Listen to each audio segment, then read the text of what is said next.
Workbook by Amora Kuan Yin. Part 2, Chapter 3, It's Time Now.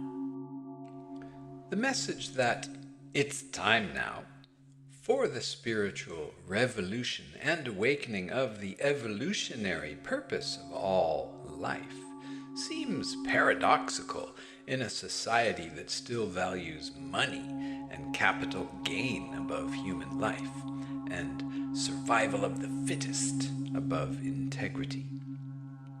Even the term evolution has had a very limited definition in this society. Webster's New World Dictionary, for example, defines evolution as the following. 1. An unfolding, opening out, or working out. A process of development, as from a simple to a complex form, or of gradual progression of change, as in social and economic structure. 2. A result or product of this, something evolved. 3a. A movement that is part of a series or pattern. B. A pattern produced or seemingly produced by such a series of movements. 4. A setting free or giving off, as of gas in a chemical reaction. 5a. The development of a species, organism, or organ from its original or primitive state to its present or specialized state. 5b. Darwinian theory.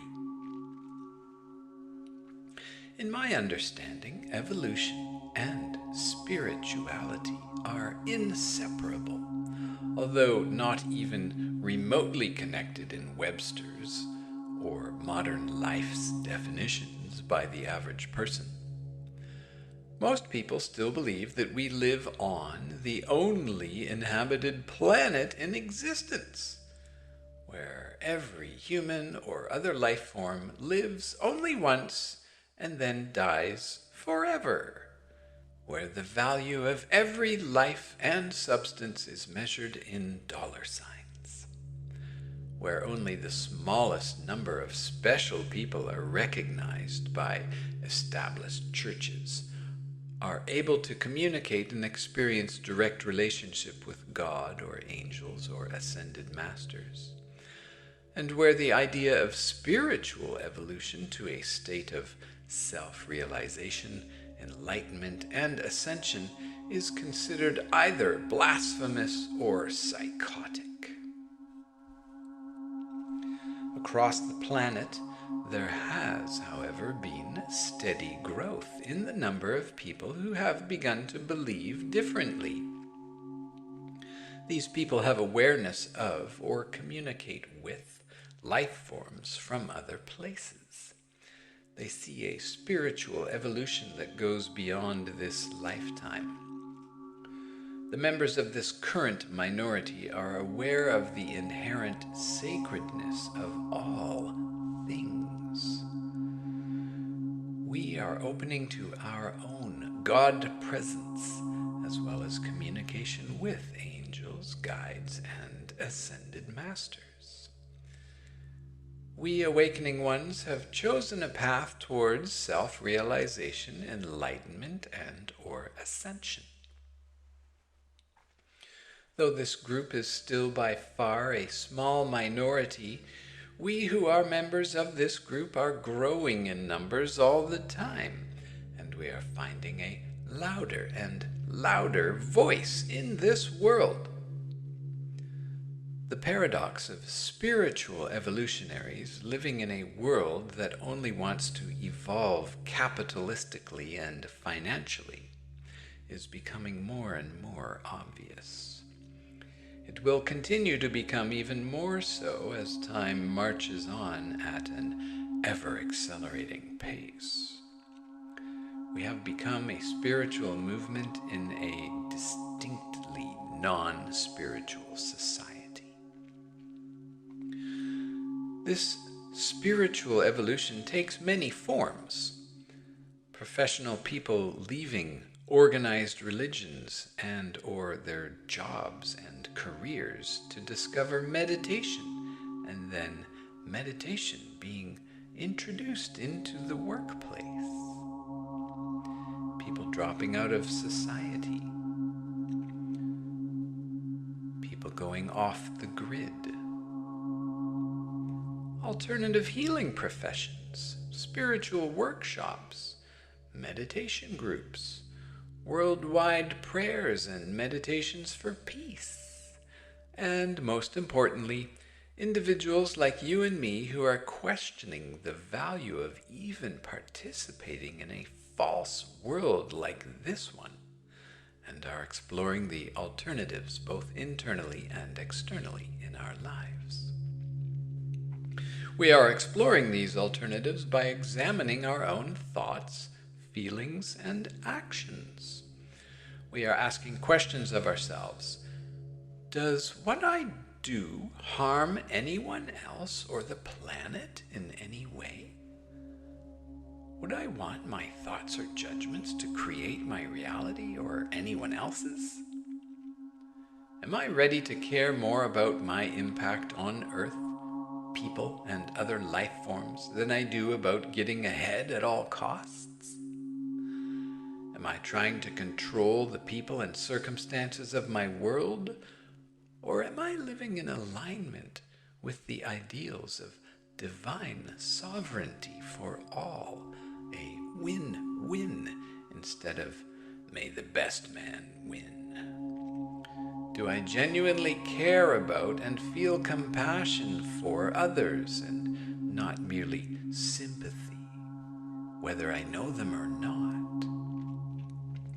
Do I pray for my chosen enemies, or do I curse them and wish them harm? Do I forgive, or do I blame and hold grudges? Of course, a list of questions could go on, but the point is that we all need to take accountability for how we are creating and co-creating our realities every moment of our lives with our thoughts and actions. It's time now to take a spiritual inventory and plan where we go from here. Our impact on one another and the world in general is a fact. In order to spiritually evolve on our planet from this point forth, we must take that fact into consideration and let it matter deeply. We can no longer create autonomously at the expense of others without suffering ourselves. The spiritual laws have been changing and are continuing to evolve. We are now required not only to be decent, good folk, but to live impeccably every moment of our lives. The time for slow, I'll worry about it tomorrow intellectuality is over. These comments are not intended to scare or judge or intimidate anyone, just to offer some simple spiritual reality updates.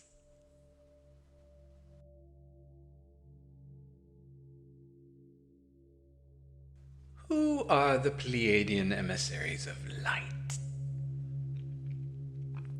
Whenever our planet comes to the end of a major evolutionary cycle, usually every 5,200 years and every 26,000 years, the Pleiadian emissaries of light make themselves known again.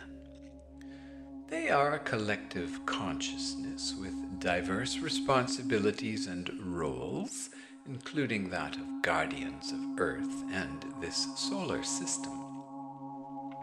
As guardians, they come to awaken us to where we are in our evolution and to what is needed in order to take the next steps.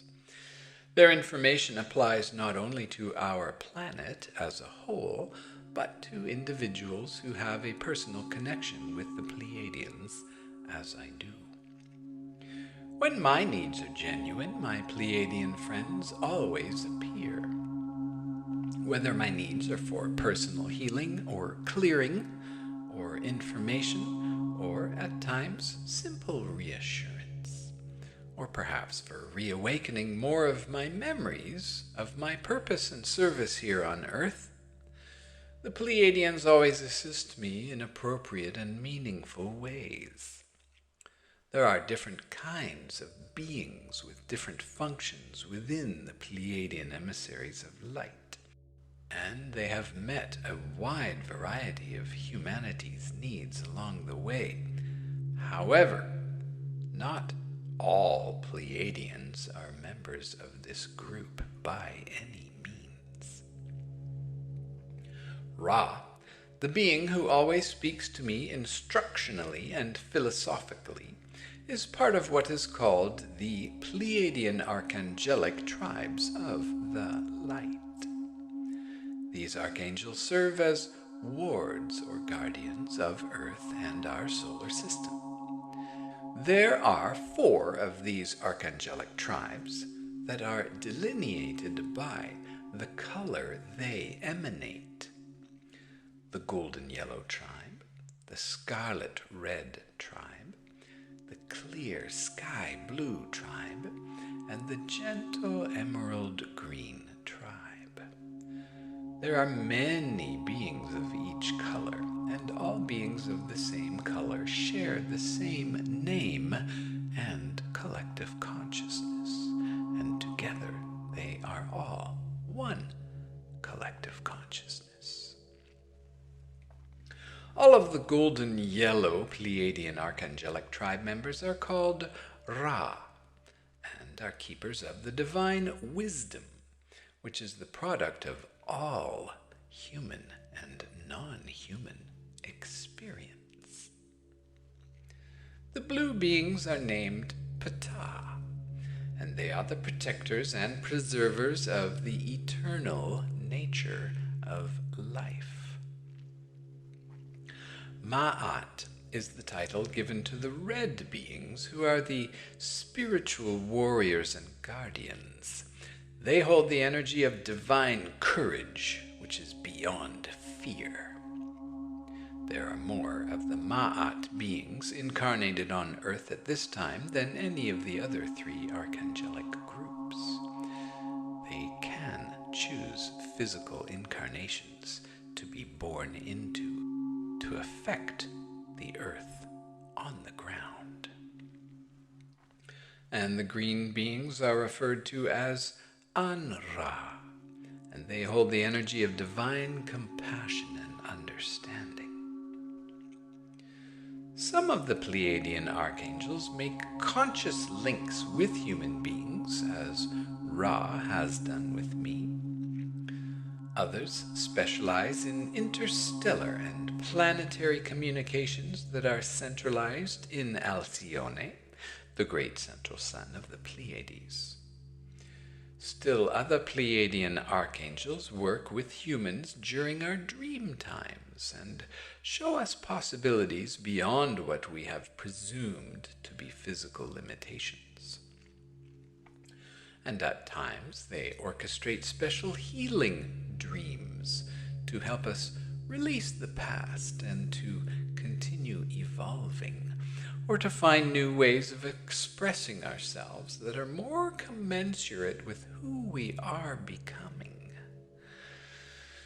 Now they are beginning to facilitate the remembrance and teaching of ancient healing modalities, such as the Pleiadian light work contained in chapters 5 to 14, and also Reiki. Another type of interface with humans and Earth occurred in the winter of 1992. The Pleiadian emissaries of light succeeded in making out-of-body space travel almost instantaneous between Earth and the Pleiadian cluster for those of us experiencing human lifetimes.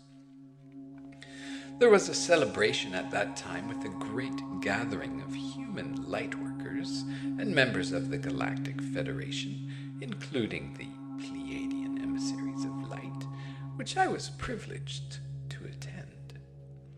I was also blessed to experience this no time and space travel when I was taken to a planet in one of the solar systems of the Pleiades and then back to Earth. Going there and coming back, each took place in a matter of seconds. The planet I was taken to was incredible.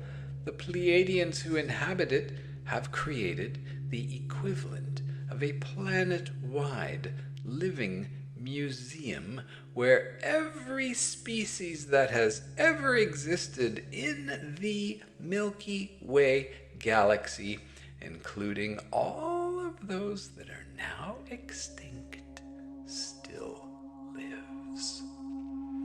For example, there are groves of tree species, each one of them that have been extinct on Earth for millions of years, living on this planet.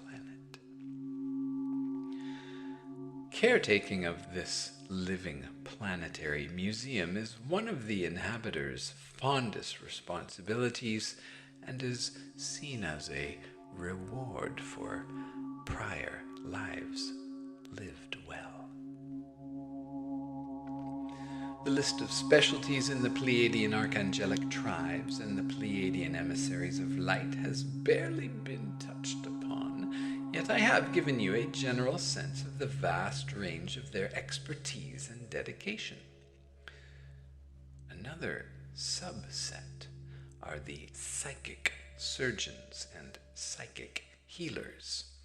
These are other members of the Pleiadian emissaries of light with whom I am privileged to work.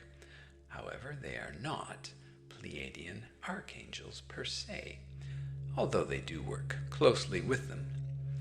Loosely speaking, the Pleiadian archangels are their instructors who delegate to them what is to be done.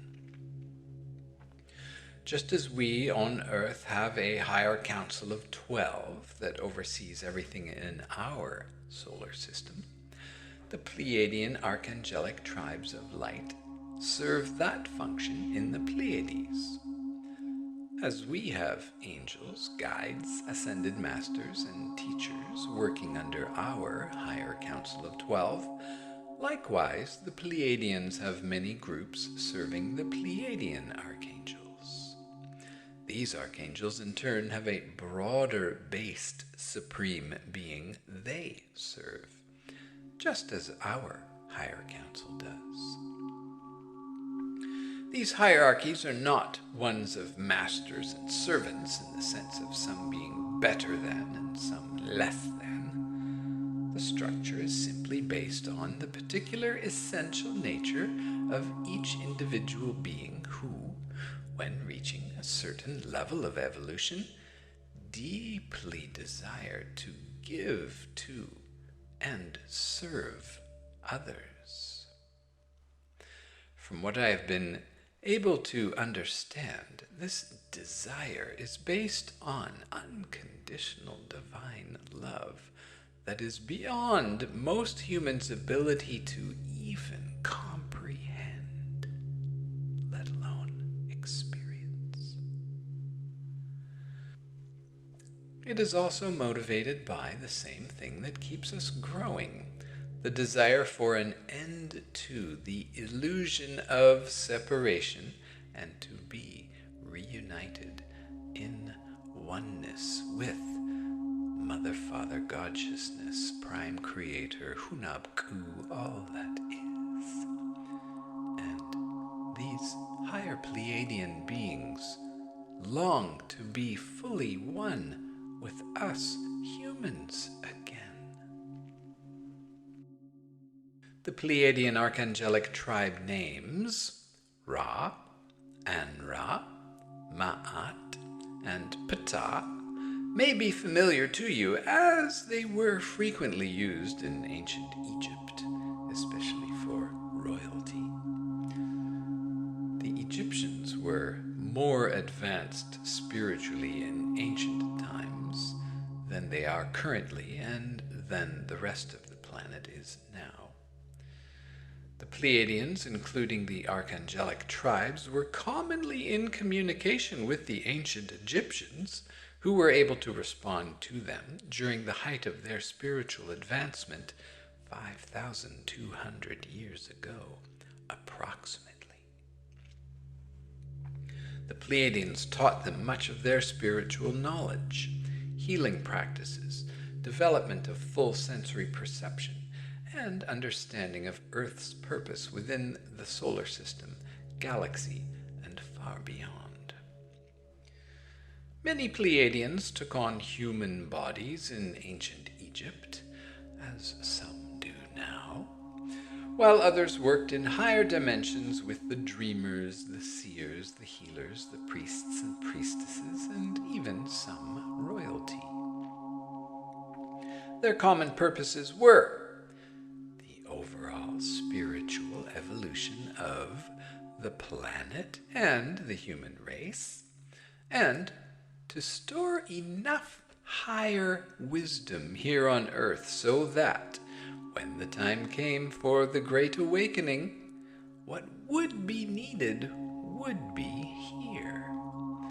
Of course, Egypt was not the only civilization to receive such gifts.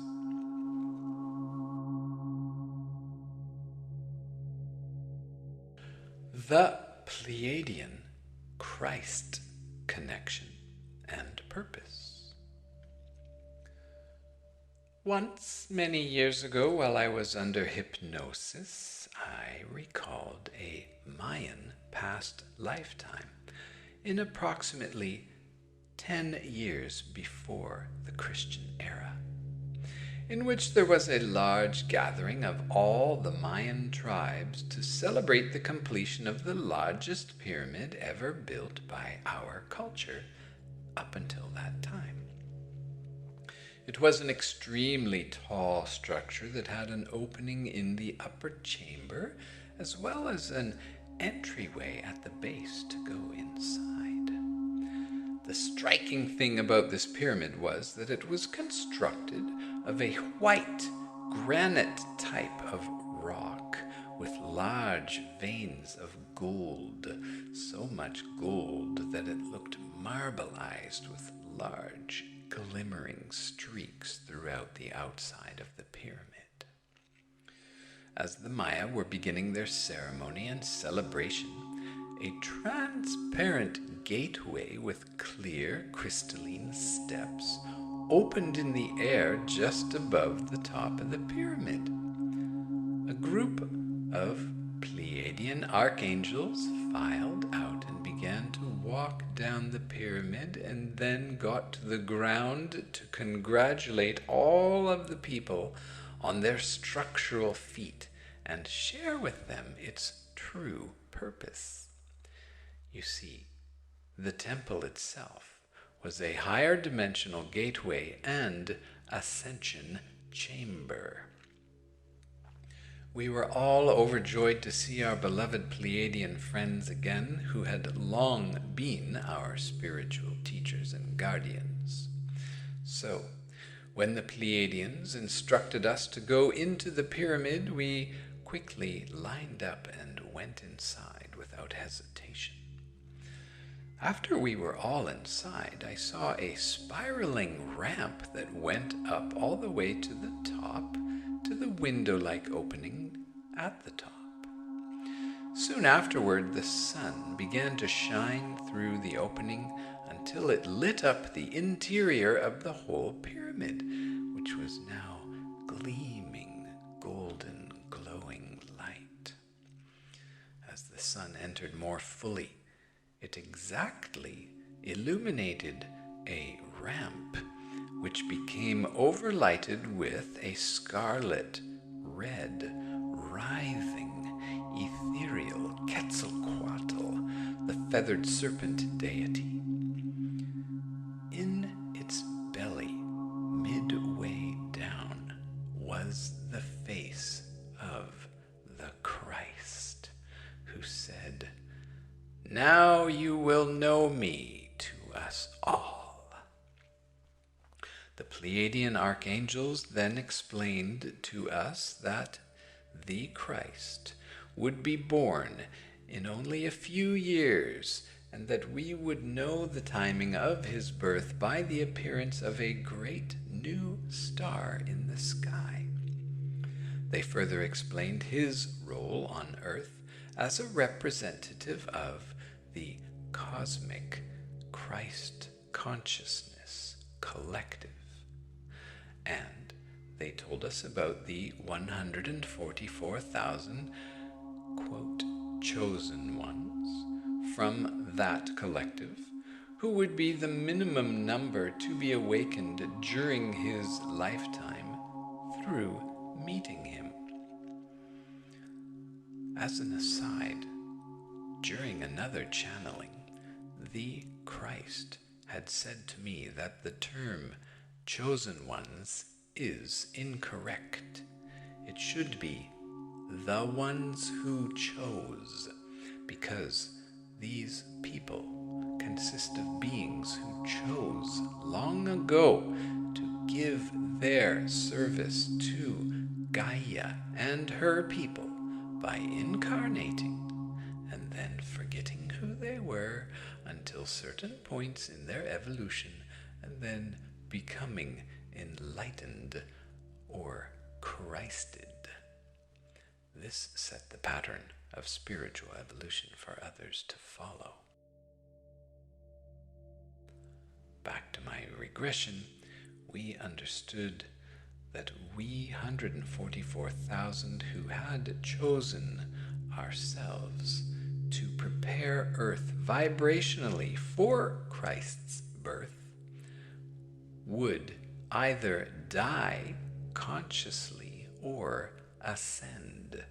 And this was to take place beginning that day of the ceremony in Mexico, in the pyramid, and continue in other places until his birth, so we could be reborn during his lifetime.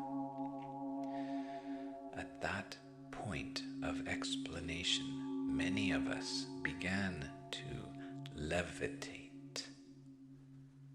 We became lighter and lighter and began to ascend until we literally vanished to the third dimensional eyes of those who chose not to ascend at that time.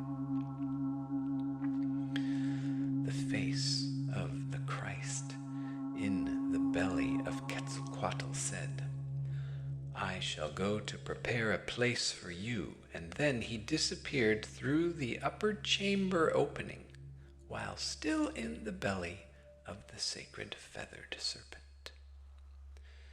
Those of us who ascended at that time followed him out through the opening and joined him inside the belly of Quetzalcoatl by entering its mouth.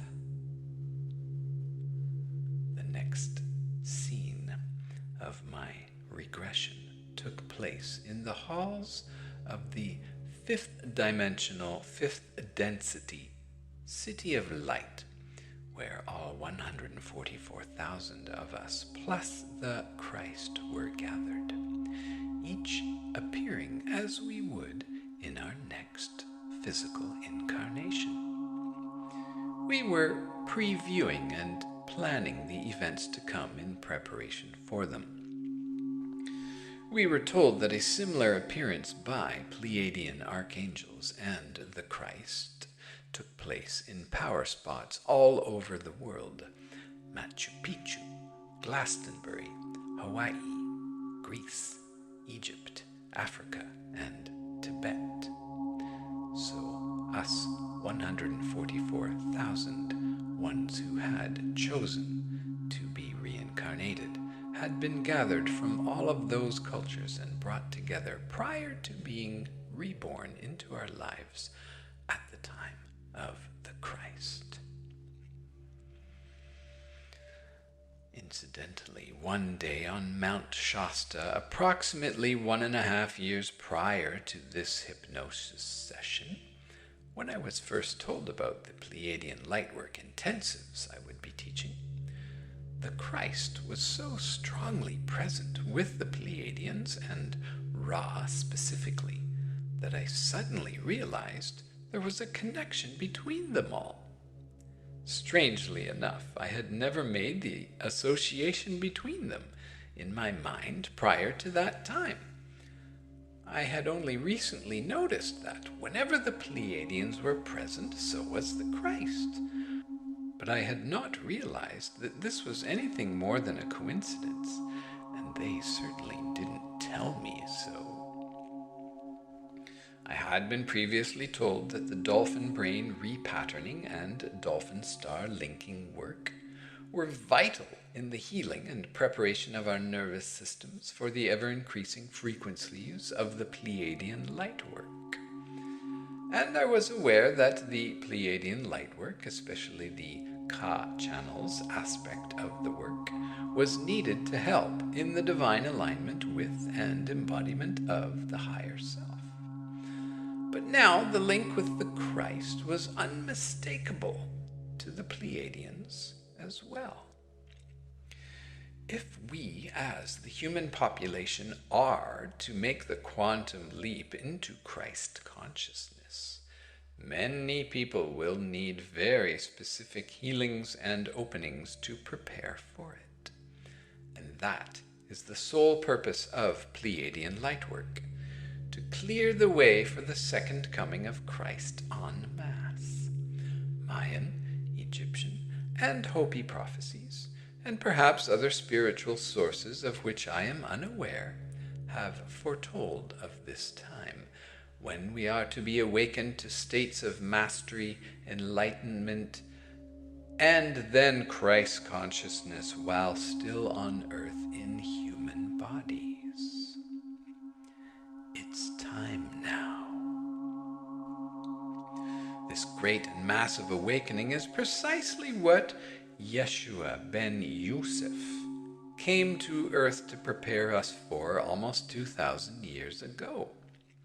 However, many avatars and enlightened masters before his lifetime, and from many different cultures, have attained the same level of cosmic Christ consciousness that he had as he was born.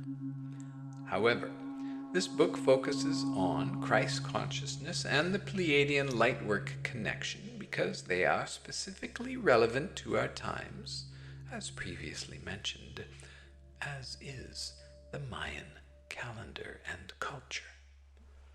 In order to understand the purpose of the Christ, we must also realize that Orthodox religions and the censoring of the Bible, which occurred immediately after his death and even continues to this day, nearly destroyed his true message. Yet we can still find little glimmers of it, even in the King James Version of the Bible. Be ye as perfect as I am, and you shall do even greater things than I have done, are unmistakable invitations to choose spiritual evolution, enlightenment, and ascension, and to let go of limitations on all levels.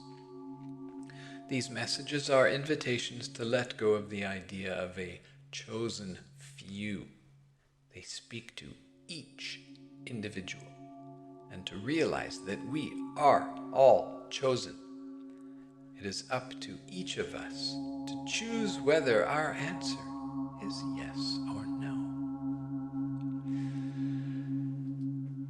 Yeshua ben Yusuf's torture and murder was a result of his defiance of governmental and religious rule over the common people. He taught the masses that they were equal in God's eyes to all those who pretended to be their superiors, whether they were statesmen or kings or priests or tax collectors. Yeshua taught them to respect themselves and to be willing to question authority in order to find truth. the Christ walked earth, showing the commoners that miracles happen and that miracles are natural phenomena when people are in direct alignment with their own internal God presences. He healed the sick and raised the dead, all while encouraging the onlookers to believe that they could do the same things. When he said that he was the Son of God, as is translated, he was actually telling everyone that we are all the sons and daughters of God equally and in entirety. He told people God loved them unconditionally and only wished for them to be healthy and happy. And he brought about those conditions in his followers and listeners in order to demonstrate it, which were called miracles. But again, this is an improper translation. His disciples, who were equally both men and women, by the way, were from all walks of life, common people, wealthy people, members of the goddess temples, like Mary Magdalene, who was also his wife. There were thousands of disciples by the time of the crucifixion, in addition to the 12 men spoken of in the Bible. All of these disciples had opened spiritually to their own internal gifts of healing, prophecy, and visioning. They proved what Yeshua said was true. One after another, the disciples performed miracles and even initiated others into spiritual awakening as the Christ had done for them. Additionally, much of the Christ's empowerment came through awakened women. For the first 12 years of his life, he was taught by the goddess embodied through his mother Mary and her mother Anna and many other goddesses in the Essene religion. Then, at age 12, as was the natural course for males, he went to the learned men for sharing and teaching. He traveled to Egypt and India and Tibet and England and other places, and was initiated into the mystery school teachings. He partook in death and resurrection rituals inside Egyptian pyramids. He learned dominion over his bodily functions from ancient yogic practices, as well as the secrets of longevity and conscious death and rebirth. He taught these things as well as other things he learned naturally through communication with angels, archangels, and God, goddess, all that is, as well as direct communication from the Melchizedek collective consciousness. He shared these teachings with his disciples, who practiced these disciplines together with him and Mary Magdalene, and they all gradually awakened to their own individual degrees as well. The governments and churches at that time, exactly as they are now, were very threatened by all of this. A population of self-mastered, sovereign beings would have no need for those who proclaimed to be authorities. When humans open to our full sensory awareness and spiritual heritage, we cannot be deceived. The so-called authorities can then no longer hide behind high offices and intimidation. They are dethroned or simply never put into high positions in the first place, as when everyone has remembered our sovereign divinity, we will not create hierarchical structures. 2,000 years ago, the threat of these possible changes led to Yeshua's crucifixion, with the hopes that the populace would take that fear into their hearts as an example of what they would face if they continued pursuing such radical self-empowerment. Today, the corruption in our worldwide governments and religions is no secret. We have countless movies and books about it, yet it continues to worsen every day.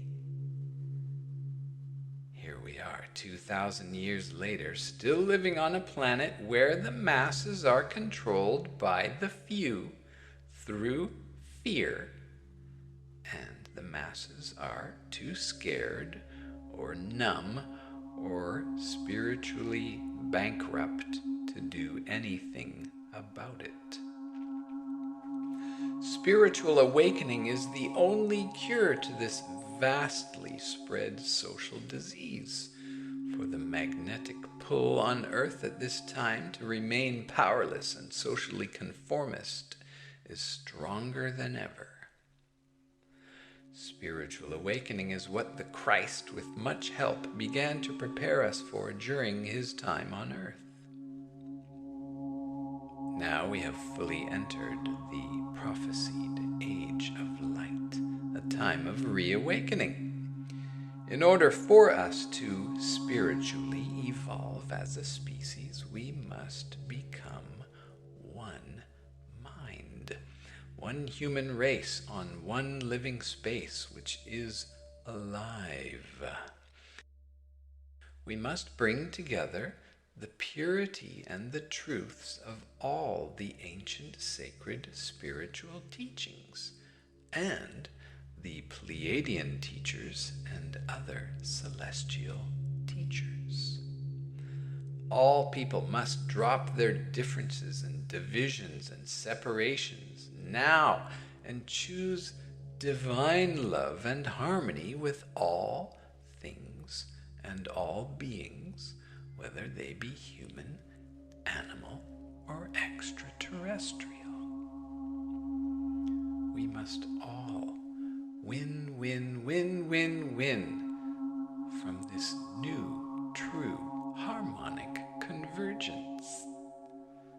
So, as the Pleiadians and the Christ have said to me in numerous situations, it's time now. The Pleiadian emissaries of light and many other extraterrestrial groups from this galaxy and far beyond are very excited about what is happening on Earth at this time. Have you ever wondered why so many extraterrestrials, angels, and ascended masters are much more available than they used to be? Or why we are being watched and guided so carefully now? According to the Pleiadians, it is because we are at the point in our evolution here on Earth when we have an opportunity to make a tremendous paradigm shift. If accomplished, this shift will be so great that not only will it eradicate all karma for humanity, but it will eliminate all karma for our solar system, and it would set free the planets and solar systems throughout our entire galaxy and several galaxies beyond. What is so unique about us human beings and this time we are in right now? In order to answer that question, the next chapter presents information channeled to me by Ra, who is the spokesperson for the Pleiadian emissaries of light and the archangelic tribes. Ra's cosmological overview of Earth's current and future role in this galaxy will help you understand why it's time now.